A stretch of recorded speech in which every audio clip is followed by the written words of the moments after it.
Isang palang araw po sa ating lahat, katiit sumula dyan sa Luzon, Visayas, and Mindanao. Mga katiit, ako po ay kapasalamat muna sa aking mga taga-subaybay, lalo na sa aking mga supporters, sa aking mga subscribers na walang sawang sumusuporta sa aking YouTube channel. Okay po mga katiits, yung mga gusto pong magpadikod pwede pong ako po ay nag-didikod po at nag-aanalisa po sa mga treasure, marker, signs, and symbols mga katiits. So yung gustong magpapadikod po, pwede nyo pong i-send or ipadala po sa aking Facebook page, Alejandro Sanchez po. Ang aking profile po doon ay naka-seed po ko doon, naka-sunglasses. So, yun ang pipiliin nyo mga katiits upang yung mga gusto lang magpapadikod, magpa-analyze po sa mga treasures, symbols, signs, and markers mga katiits. Okay po mga katiits, muli, ako'y nagpapasalamat sa mga abad kong tagapanood at taga-subaybay po sa aking video channel mga katiits. Okay po, ang ating pong tunghayan po ngayon ay yung isang kaliwat kanan pong isang projects po sa mga bulubundukin po ngayon sa ating bansang Pilipinas. Ito po yung papansin po natin diyan sa bandang Rizal. So yung mga napapansin nyo po, yung lugar po sa Rizal ay isang pong imperial site o Japanese po, kung saan po yan ay napakaganda pong lugar at yan ay isang bulumbundukin po na hindi ganong forested po. So marami pong napapansin po na dyan po ay nakikita po, napapansin po natin mga treasure hunter, mga katiits po natin na maraming big boulder markers po na big stone and big marker sign na ito po ay nakalagay po sa mga big stone po. At nakikita po natin mga katiits dyan, mga treasure hunter po natin dyan na Pilipino, dyan bandang Rizal mga katiits. So yung mga napapansin po mga nasa construction po at na may gumagawa dyan na halos taglipa na po ngayon sa kabundukan dyan sa may Rizal ay isang Korean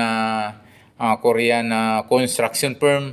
So ano po kaya ang klaseng ito pong projects po mga katiits. So yung iba mga katiits ang isa po nilang project dyan na madalas ay dam project mga katiits. So dyan sa Rizal. So tutukan po nga natin mga katiits kung ano po itong mga madalas po. Ito ay may mga projects po ngayon sa bandang Rizal mga katiits. So ito po nga mga katiits ay hindi nyo po napapansin yung mga katiits. Marami pong mga katiits po natin na may nakapansin po na yung mga big marker, treasure marker, mga big stone na may treasure sign markers mga katiits, na ito ay nakaguhit po sa isang malalaking bato at mga big boulder na bato mga katiits na nandiyan po sa bandang Rizal. So ano kaya ito mga katiits, sa tingin nyo po ay isa kaya itong treasure hunting project po? Di ba? Nakapagtataka po kasi yan po ay ito'y madalas po. Ito'y madalas na nakita po natin o nakikita po ng mga treasure hunter po natin na dyan sa bandang Rizal mga katiits. Dyan sa San Mateo, dyan sa may Antipolo. So yung lugar kasi dyan mga katiits ay napakagandang pong lugar na pwedeng paglagyan po ng mga big bunker deposit or big deposit ng mga Yamashita gold bars mga katiits. So yun po ay isakita po na kaliwat kanan po mga katiits. kaliwat kanan. So ano kayang mga pakay yung mga katiits, at bakit yan may mga road opening dyan sa matataas na bundok dyan sa may sa Rizal. So isa pa kayang isa pong treasure hunting itong ginagawa po nila mga katiits. So malay po natin mga katiits, at sabi ko nga mga katiits, marami pong big marker boulder dyan na makikita dyan sa Rizal mga katiits, at mga big boulder signs po na ito'y sa mga lalaking bato mga katiits. So siyempre po, alam na alam po ng mga treasure hunter po natin ng mga sa Pilipinas po na mayroon pong pinipunterya ang mga gumagawa po dyan ng projects mga katiits. So hindi natin po alam kung ano po yung pakay po talaga nila, bakit po madalas po at napakarami at kaliwat kanan po na mayroon pong heavy equipments po na nakikita po na gumagawa po ng kalsada dyan sa bundok na yan, at ano po talaga ang pakay nila mga katiits. So siyempre po siguro alam ng DNR ito, alam ni Gobi ito, o alam ni Mayor ito mga katiits, hindi ho ba kung ano po yun, bakit madalas po nasa bandang Rizal po napapansin nyo po itong mga heavy equipments mo na nag-operate po. At ito po ay nakikita po na napapansin po natin mga katiits po, mga treasure hunter, na ito ay isang Korean construction firm po yung nagmamayari po ng itong construction site mga katiits. So yan po ay nakikita po ng ating katiits na isang dam project po, dam project po yung nakalagay po sa kanilang construction na yung kung ano po yung ginagawa po dyan. So nakapagtataka mga katiits, bakit dyan po mismo sa lugar na talaga pong isa sa paborito pong pinagkutaan po, kung saan po yung mga Japanese noon ay mukhang pinakapaborito pong lugar yung Rizal mga katiits, kasi nga isa yung sa napaka gandang site na pwede pong pagtaguan po ng mga treasure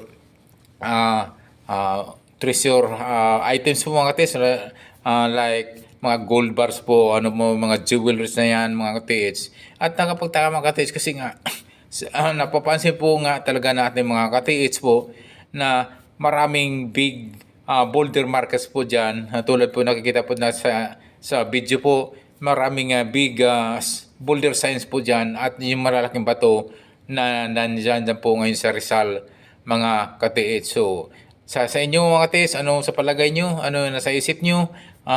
Bakit po naglipa na at kaliwat kanan po ang construction po ngayon sa mga bulubundukin po ng ating mga sa lugar po ng ating bansa sa Pilipinas. At madalas po ito ay Japanese, kundi Japanese firm, Korean firm, and Chinese firm mga katiits yung nagmamayari po ng construction mga katiits. So ito po mga katiits ay isa pong talaga pong napakarami pong makikita po dyan sa lugar na yan, lalo na po dyan sa bandang Rizal mga katiits. Maraming mga big boulder markers po dyan, maraming big marker boulder signs dyan ng Yamashita Treasure mga katiits.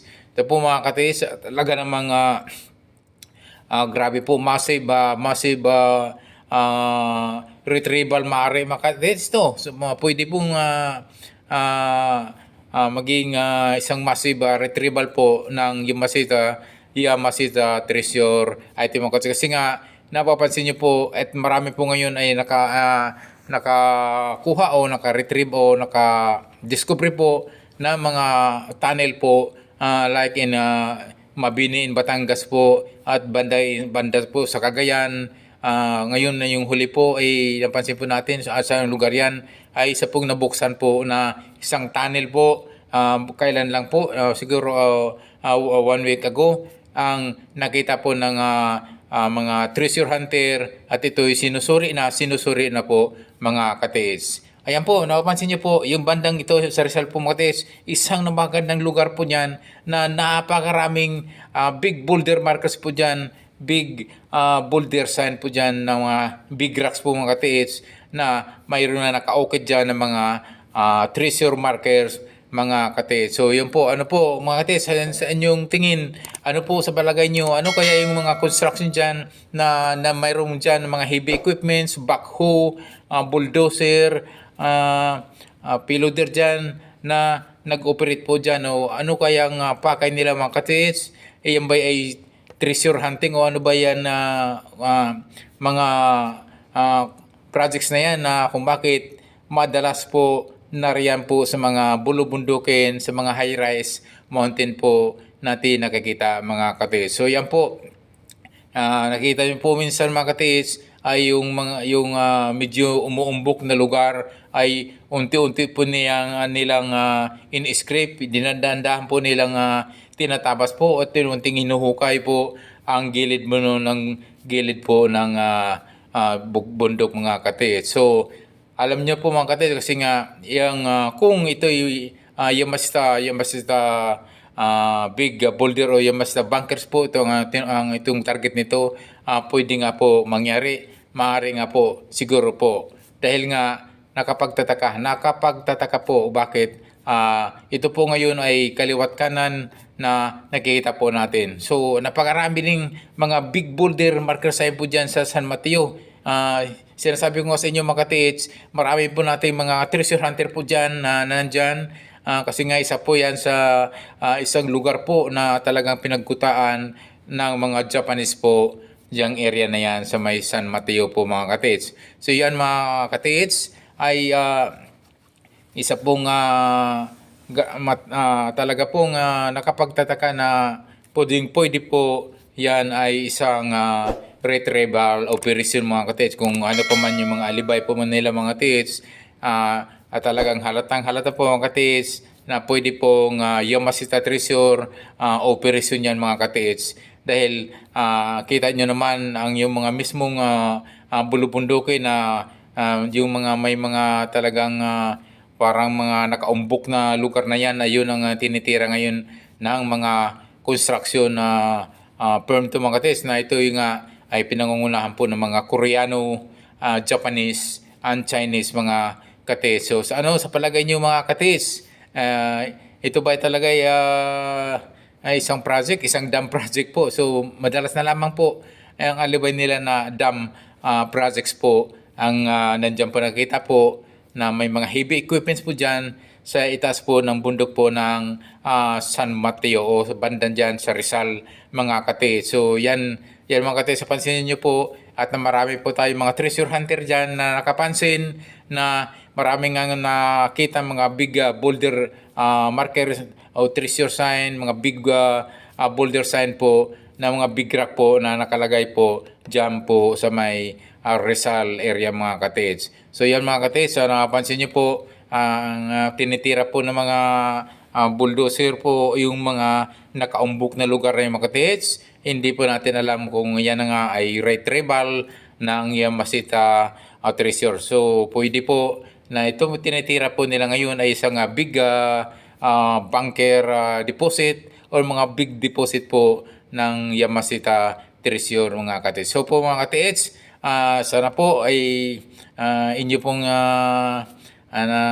kuha po o na-realize o ano nga itong pakay po ng mga heavy equipment po na nandiyan na marami po na naglipa na ngayon sa bandang Rizal. So tapansin nyo naman po na marami pong mga nakakuha na po ng treasure item po dyan sa mga big bunker deposit po na nakakuha po dyan sa may bandang Rizal. At napakarami po talaga dyan mga big marker, big boulder sign po na ito po yung nakaukit po sa mga malalaking bato dyan sa may bandang Rizal mga katiits. So mga katiits, ako po yung nagpapasalamat po sa mga bago kong mga subscribers, bago kong followers po, ang mga avid kong tagapanood at mga viewers na walang sawang nanonood sa aking YouTube channel.